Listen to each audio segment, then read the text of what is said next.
Nem akarod elkapni a lótetűt? Mert most már biztos, hogy lótetünk van.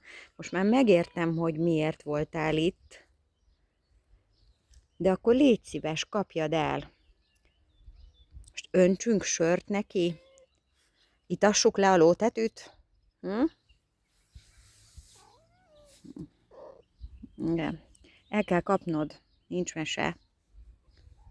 Muszáj lesz.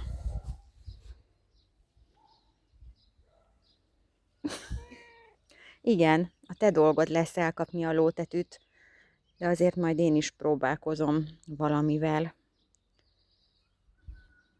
Szóval nem vagy te emeltágyásos macska, csak egy lótetű vadász, oké? Most már mindent értek. Igen, mindent értünk, bizony.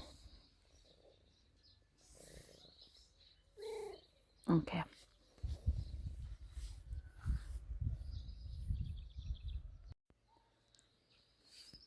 Hát így hogy fogsz lótetűt? Így nem lesz ebből semmi.